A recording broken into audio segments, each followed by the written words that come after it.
മധുരാക്ഷരങ്ങളിലേക്ക് സ്വാഗതം. ദൈവത്തിന് ഒരു നിർവചനം നൽകുവാൻ ആവശ്യപ്പെട്ടാൽ നൽകാവുന്ന സുന്ദരമായൊരു നിർവചനമുണ്ട്. ഒരിക്കലും തീരാത്ത ആനന്ദ അനുഭൂതിയാണ് ദൈവം. വെയിൽ പോലെ പരന്ന് മഞ്ഞ് പോലെ നമ്മുടെ ഹൃദയത്തിലേക്ക് ഊർന്നിറങ്ങി മഴത്തുള്ളികൾ പോലെ നമ്മെ ഏതു നിർവൃതിയിലേക്ക് നയിച്ച് ദൈവം സച്ചിദാനന്ദമായി നിറയുന്നു. ഈ ദൈവത്തിൻ്റെ ആനന്ദത്തിന് സാക്ഷ്യമേകുവാൻ ഇന്നത്തെ മാർപ്പാപ്പ ആഹ്വാനം ചെയ്യുന്നു. സമർപ്പിതർക്ക് അദ്ദേഹം അയച്ച apostolic letter witnesses of Joy. ഈ ചെറുപുസ്തകം എൻ്റെ കൈവശം, അതോടൊപ്പം തന്നെ congregation four institutes of consecrated life and societies of apostolic life, ഈ അപ്പോസ്തലിക് ലെറ്റർ റിജോയ്സ് എന്ന പേരിൽ ഇറക്കിയിരിക്കുന്നു. ഇത് രണ്ടും ചേർത്ത് ഹൃദ്യമായ വായനയ്ക്കും ധ്യാനത്തിനും വിരുന്നൊരുക്കുന്നു.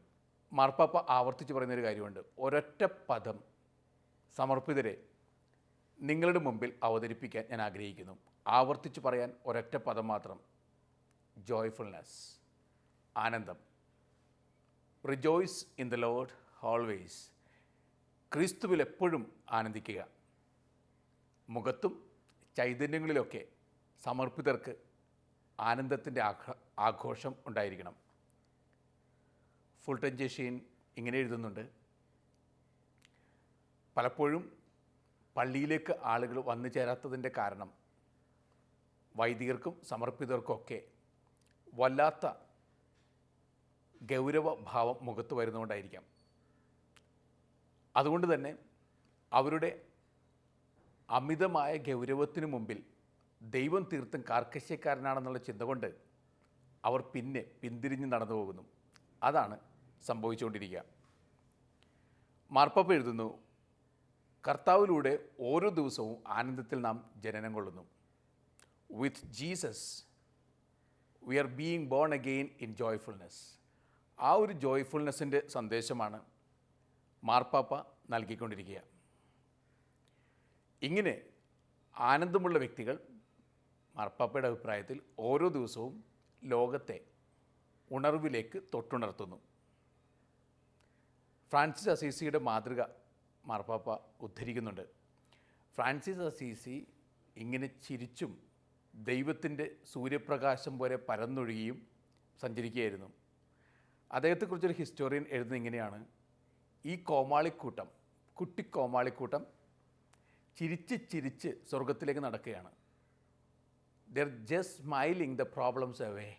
എല്ലാ പ്രോബ്ലംസും ചിരിയിലൂടെ മാറ്റിക്കൊണ്ട് ദൈവത്തിൻ്റെ ഒരു ചിരി ആയി മാറുന്നു.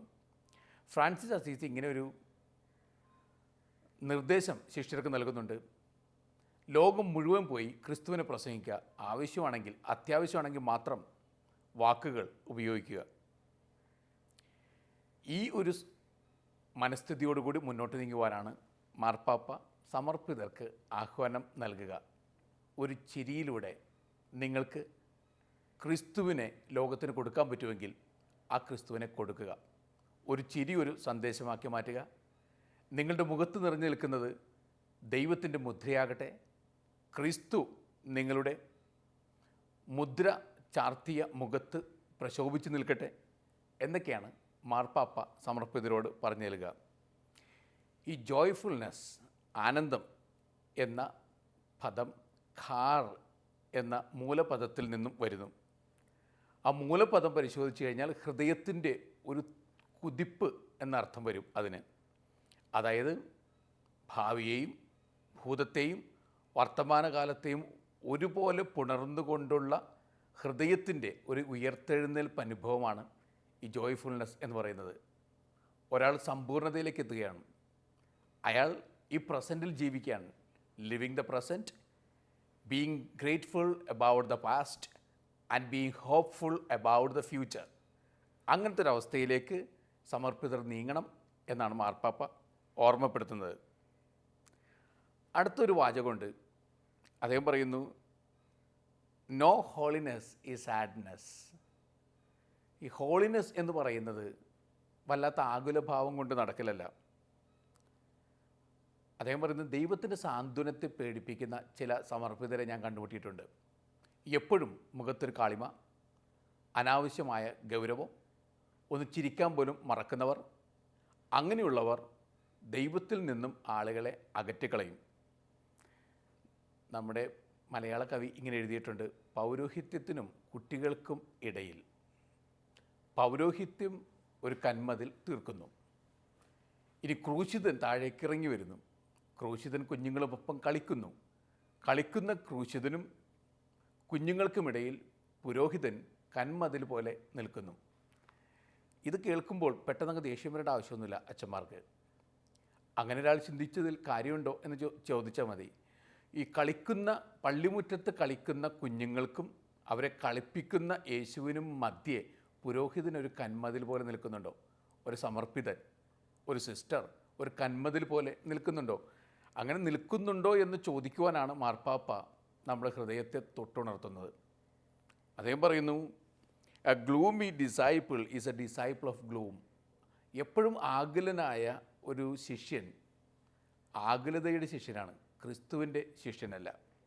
ആ gloomy disciple is A disciple of gloom. എപ്പോഴും ആകുലനായ ഒരു ശിഷ്യൻ, ആ ശിഷ്യൻ ആകുലതയുടെ ശിഷ്യനാണ്, ക്രിസ്തുവിൻ്റെ ശിഷ്യനല്ല. അപ്പം അങ്ങനെയാണെങ്കിൽ എപ്പോഴും ഓർക്കുക, ആകുലതയ്ക്ക് അത്രയ്ക്ക് സ്ഥാനം പൗരോഹിത്യ ജീവിതത്തിൽ പാടില്ല.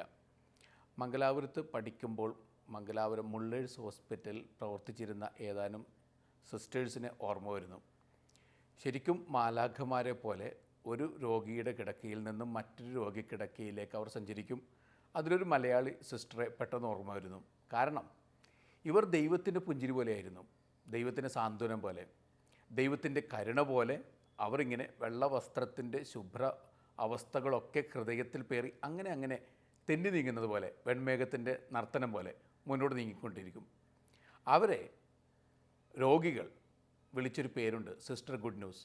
ഒരു രോഗിയിൽ നിന്നും മറ്റൊരു രോഗിയിലേക്ക് ആ പേര് കൈമാറ്റം ചെയ്യപ്പെട്ടു. പിന്നെ എല്ലാവരും അവരെ സിസ്റ്റർ ഗുഡ് ന്യൂസ് എന്ന് വിളിക്കാൻ തുടങ്ങി. അന്ന് സെമിനാരി പഠിക്കുന്ന ഞാൻ ഇങ്ങനെ ചിന്തിച്ചിരുന്നു, എന്തെങ്കിലും അച്ഛനാകുമ്പോൾ ഫാദർ ഗുഡ് ന്യൂസായി മാറുമോ? മാറിയിട്ടുണ്ടോ അറിയില്ല. 10-20 വർഷം പൗരോഹിത്യത്തിൽ പിന്നിട്ട് കഴിഞ്ഞു. ഈ നടവഴികളിലൊക്കെ ഫാദർ ഗുഡ് ന്യൂസായി മാറാൻ സാധിച്ചിട്ടുണ്ടോ എന്ന ചിന്ത എന്നെ മെല്ലെ അസ്വസ്ഥനാക്കുന്നു. പ്രാർത്ഥനയുണ്ട് ഇപ്പോഴും. ഓരോ സമർപ്പിതനും ഓരോ സമർപ്പിതയും ഇങ്ങനെ തന്നെയാണ് പ്രാർത്ഥിക്കേണ്ടതെന്ന് മാർപ്പാപ്പ ഓർമ്മപ്പെടുത്തുന്നു. ക്രിസ്തുവിൻ്റെ ആനന്ദത്തിൻ്റെ സുവിശേഷം, ദ ഗോസ്പൽ ഓഫ് ജോയ്ഫുൾനെസ്. അതേ പറയുന്നുണ്ട്, സമർപ്പിതർ എവിടെയുണ്ടോ അവിടെ ആനന്ദം ഉണ്ടാവും, ആനന്ദത്തിൻ്റെ ആഘോഷം ഉണ്ടാവും. അപ്പോൾ സമർപ്പിതർ ഒരുമിച്ച് കൂടുന്നിടത്ത് ആഹ്ലാദം ഉണ്ടാകുന്നില്ലെങ്കിൽ അതിനർത്ഥം അവർ സമർപ്പിതരല്ല എന്നാണ്. മാർപ്പാപ്പയുടെ വാക്കുകൾ ഞാൻ ആവർത്തിക്കുകയാണ്. സമർപ്പിതർ ഒരുമിച്ച് കൂടുമ്പോൾ ആഹ്ലാദം ഉണ്ടാകും. സമർപ്പിതർ ഒരുമിച്ച് കൂടുന്നിടത്ത് ആഹ്ലാദമില്ലെങ്കിൽ അതിനർത്ഥം അവർ യഥാർത്ഥത്തിൽ സമർപ്പിതരല്ല എന്നാണ്. അവരുടെ മനസ്സും ഹൃദയവും എവിടെയൊക്കെ കുടുങ്ങിക്കിടക്കുകയാണ്. പണ്ടത്തെ കഥയുണ്ടല്ലോ, ഒരു ആശ്രമത്തിൽ പുതിയ അംഗങ്ങൾ ആരും ചേരുന്നില്ല. എല്ലാവർക്കും വലിയ വേവലാതിയും ആവലാതിയും. എന്തു ചെയ്യും? യുവാക്കൾ ആരും തന്നെ വരുന്നില്ല. ജ്ഞാനിയായ വിശുദ്ധിയുള്ള ഒരു താപസനെ ക്ഷണിച്ചു വരുത്തി. അയാൾ ഒരു രാവും ഒരു പകലും ആശ്രമത്തിൽ കഴിച്ചുകൂട്ടി. ഇയാളെ വിളിച്ചത് യുവാക്കളെ ആകർഷിക്കാൻ എന്തു ചെയ്യണം എന്നറിയാൻ വേണ്ടിയാണ്. ഇയാളൊന്നും മിണ്ടാതെ താമസിച്ചു. എന്നിട്ട് മടങ്ങിപ്പോവുകയാണ്. മടങ്ങിപ്പോകും മുമ്പ് ആശ്രമത്തിൽ അവശേഷിക്കുന്ന ആളുകളെ വിളിച്ചു കൂട്ടിയിട്ട് പറഞ്ഞു, ഒരൊറ്റ കാര്യം ഞാൻ പറയാൻ ആഗ്രഹിക്കുന്നു. മിശിഹ നിങ്ങളിൽ ഒരാളാണ്. അതായത് മിശിഹായെ കാത്തിരിക്കുന്ന കാലഘട്ടത്തിലാണ് ഈ കഥ സംഭവിക്കുക. അപ്പോൾ ഇയാൾ പറയുകയാണ്, നിങ്ങളിൽ ഒരാളാണ് മിശിഹ. അന്നു മുതൽ പരസ്പരം ആദരിക്കാൻ തുടങ്ങി. കാരണം ആരാണ് മിശിഹ എന്നറിയില്ലല്ലോ. ഒരാൾ മിശിഹയാണ്. അങ്ങനെയാണെങ്കിൽ ആര് മിശിഹയാണെങ്കിലും അയാൾ ആദരിക്കണമല്ലോ. റെസ്പെക്റ്റ് വന്നു, സ്നേഹം വന്നു, കരുണ വന്നു, കരുതൽ വന്നു, എല്ലാവരോടും താല്പര്യവും വന്നു. അങ്ങനെ അവർ പരസ്പരം സ്നേഹിച്ച് കരുണയോടെ കരുതലോടെ ജീവിച്ചപ്പോൾ ആ കരുണയും കരുതലും അത് കരകവിഞ്ഞൊഴുകുമല്ലോ. അത് ആളുകളെ സ്വാധീനിക്കാൻ തുടങ്ങി. ചെറുപ്പക്കാർ പുതുതായി വന്നു ചേർന്നു.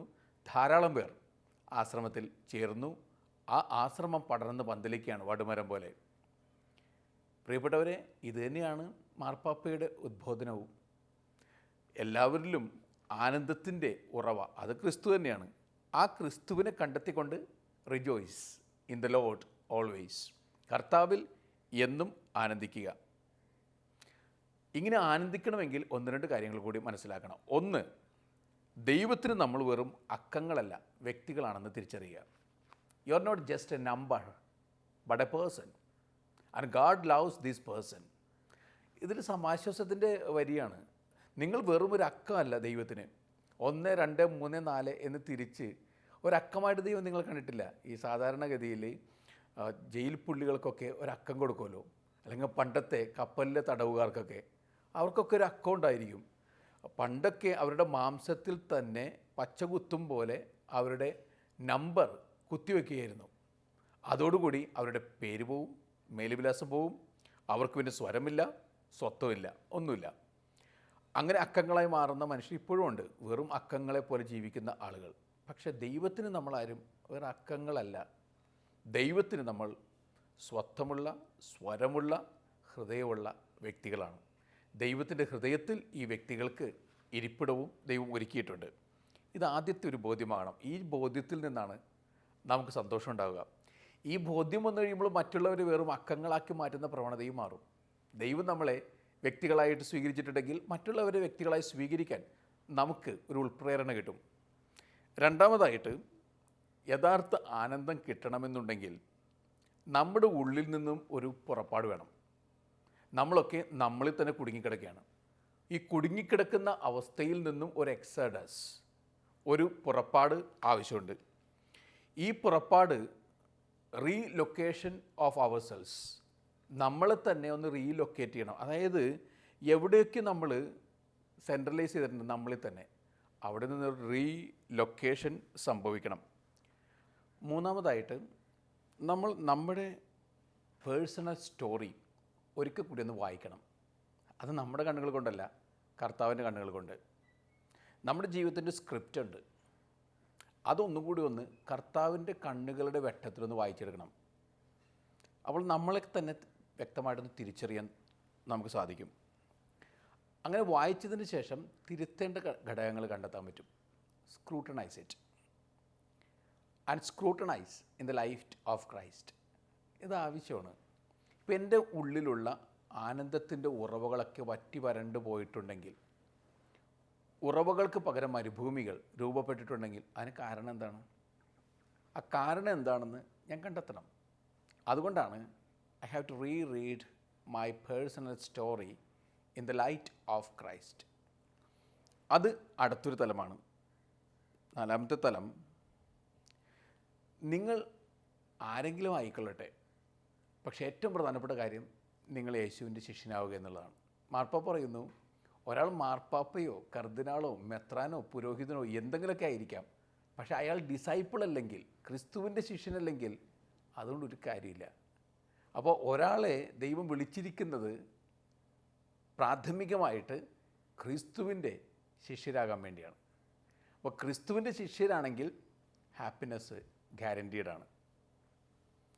വീണ്ടും മൊണാസ്ട്രി ലൈഫിലെ കുറേ ഓർമ്മപ്പെടുത്തലുകളോടുകൂടി മാർപ്പാപ്പ പറയുന്നു, ആശ്രമ ജീവിതം ഒരിക്കലും ശുദ്ധീകരണ സ്ഥലത്തിലെ അനുഭവമായി മാറരുത്, മറിച്ച് അത് കുടുംബ ജീവിത അനുഭവമായിരിക്കണം ഏകേണ്ടത്.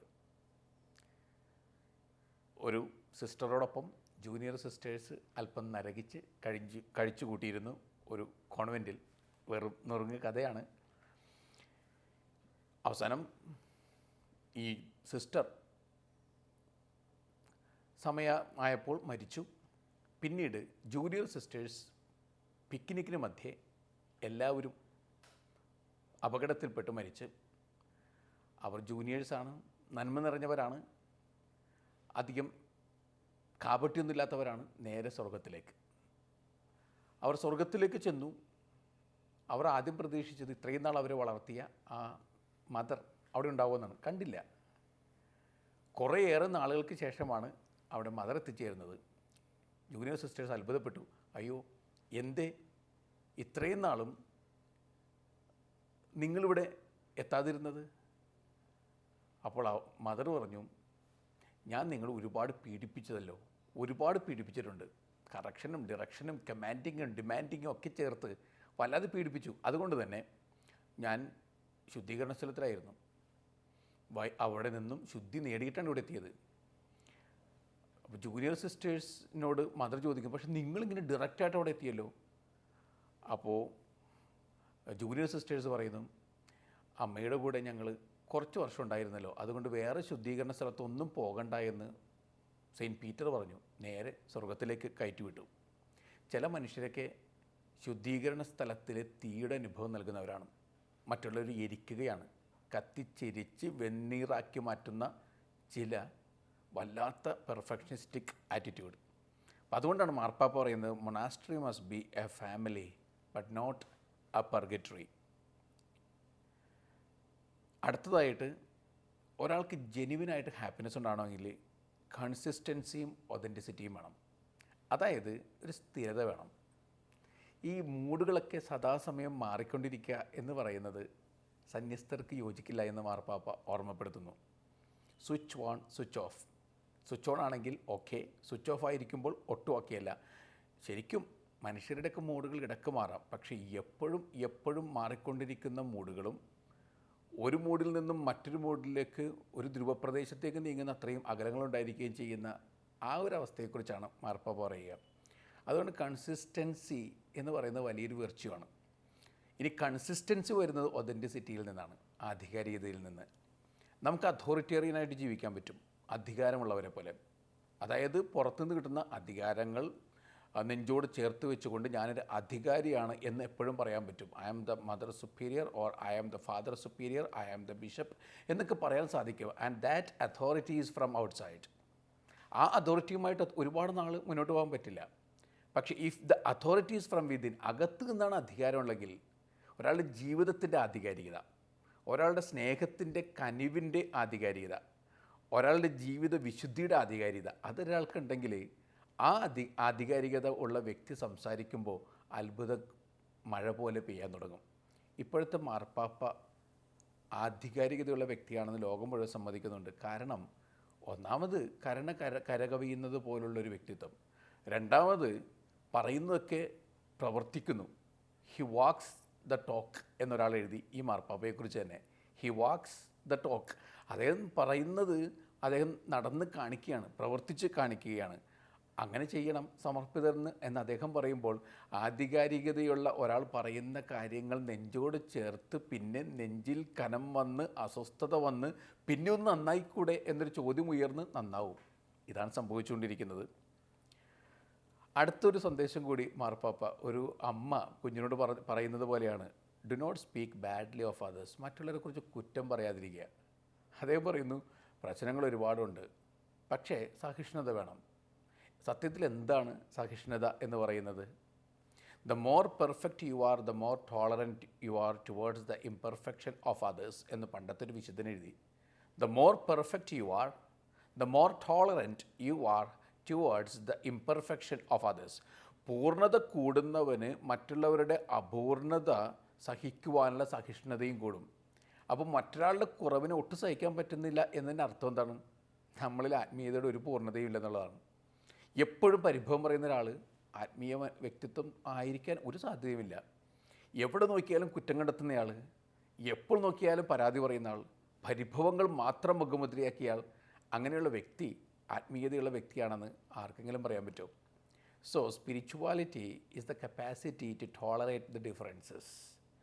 അങ്ങനെ ഒരു സ്പിരിച്വാലിറ്റിയുള്ള വ്യക്തി കുറ്റം പറഞ്ഞ് നടക്കില്ല. അതുകൊണ്ടാണ് മാർപ്പാപ്പ ഒരമ്മയെപ്പോലെ ഓർമ്മപ്പെടുത്തുന്ന ആരെക്കുറിച്ചും കുറ്റം പറയണ്ട. അപ്പോൾ അദ്ദേഹം പറയുന്നു, അപ്പോൾ നിങ്ങൾ പറഞ്ഞേക്കാം ഒരുപാട് പ്രശ്നങ്ങൾ സംഭവിക്കുന്നുണ്ട്, എങ്കിൽ നേരിട്ട് പറയുക, അല്ലെങ്കിൽ ഏറ്റവും ഇമ്മീഡിയറ്റ് സുപ്പീരിയറിനോട് പറയുക. അതല്ലാതെ ചുറ്റിലുമുള്ള എല്ലാവരോടും കുറ്റം പറഞ്ഞ് നടക്കുന്നത് ചാരിറ്റിയല്ല, ബ്രദർഹുഡല്ല, സിസ്റ്റർഹുഡല്ല എന്ന് അദ്ദേഹം ഓർമ്മപ്പെടുത്തുന്നു. ഇനി ഗോസ്പലിനെ കുറിച്ച് മാർപ്പാപ്പ പറയുന്നത്, read, meditate and practice it. വായിക്കുക, ധ്യാനിക്കുക, പിന്നെ പ്രാവർത്തികമാക്കുക. ഈ ഗോസ്പൽ വെറുതെ വായിച്ചു പോകാനുള്ളതല്ല. കമില ടോറസ് എഴുതി, നിറവയറോടുകൂടി ബൈബിൾ വായിക്കുന്നതും ഒഴിഞ്ഞ വയറോടുകൂടി ബൈബിൾ വായിക്കുന്നത് രണ്ടും രണ്ടാണ്. പൂർണ്ണ തൃപ്തിയോടുകൂടി ഭക്ഷിച്ച് തൃപ്തനായി എല്ലാ സുഖാസക്തികളും ആസ്വദിച്ചതിന് ശേഷം ഇരുന്ന് ബൈബിൾ വായിക്കാൻ പറ്റും. പക്ഷേ പട്ടിണിക്കാരൻ്റെ പട്ടിണി മനസ്സിലാക്കിക്കൊണ്ട് ഒഴിഞ്ഞ വയറോടുകൂടി ഇരുന്ന് ബൈബിൾ വായിക്കുമ്പോൾ അവർക്ക് വേണ്ടി വിശുദ്ധ ഗ്രന്ഥമായി മാറുന്നതിനുള്ള ഉൾപ്രേരണ ഒരാൾക്ക് ലഭിക്കുന്നുണ്ട്. അതുകൊണ്ട് ഗോസ്പൽ വായിച്ചതുകൊണ്ടായില്ല, ഗോസ്പൽ ആയി ഒരാൾ മാറണം. ഇനി അടുത്തൊരു ചിന്ത കൂടി മാർപ്പാപ്പ നൽകുന്നുണ്ട്. സെയിൻറ്റ് പോളിൻ്റെ വാക്കുകൾ ഉദ്ധരിച്ചുകൊണ്ട് അദ്ദേഹം പറയുന്നു, സെയിൻറ്റ് പോൾ ഇങ്ങനെ പറഞ്ഞു, ഞാൻ ദുർബലനായിരുന്നപ്പോഴാണ് ഞാൻ സ്ട്രോങ് ആയിരുന്നത്. When I am weak then I am strong. ഒരു സമർപ്പിതൻ്റെ മുദ്രാവാക്യമാക്കി ഇതിനെ മാറ്റണമെന്നാണ് മാർപ്പാപ്പ ഓർമ്മപ്പെടുന്നത്. When I am weak then I am strong. അതായത് ചിലപ്പോഴെങ്കിലും ലൂസറാകാനായിട്ട് സന്നദ്ധത പ്രകടിപ്പിക്കണം. എപ്പോഴും ഫസ്റ്റ് ആകാനും ബെസ്റ്റ് ആകാനും ഫിറ്റസ്റ്റ് ആകാനും ഫാസ്റ്റസ്റ്റ് ആകാനും വേണ്ടി ഓടിക്കൊണ്ടിരിക്കുന്നതിനിടയിൽ സമർപ്പിതരൊക്കെ ഒന്ന് തോറ്റുകൊടുക്കണം. തോറ്റുകൊടുക്കുക എന്നതിൻ്റെ അർത്ഥം എന്താണ്?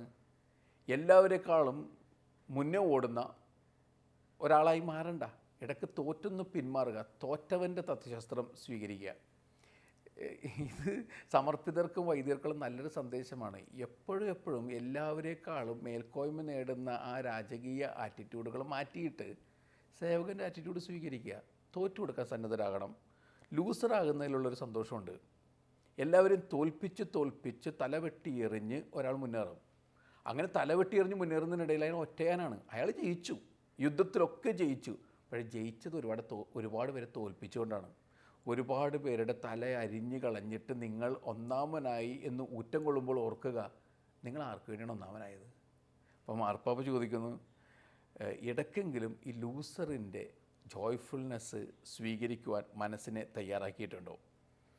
അവസാനമായിട്ട് മാർപ്പാപ്പയുടെ ഒരു പ്രയോഗം, നമ്മളുടെ apostolic programs made in the lab apostolic പ്രോഗ്രാംസായി മാറരുത്. അതായത് ലബോറട്ടറിയിൽ നമ്മൾ പരീക്ഷണത്തിന് വേണ്ടി കുറച്ച് കാര്യങ്ങളൊക്കെ ഉണ്ടാക്കി വെക്കുമല്ലോ, ലബോറട്ടറി എക്സ്പെരിമെൻറ്റിന് വേണ്ടി.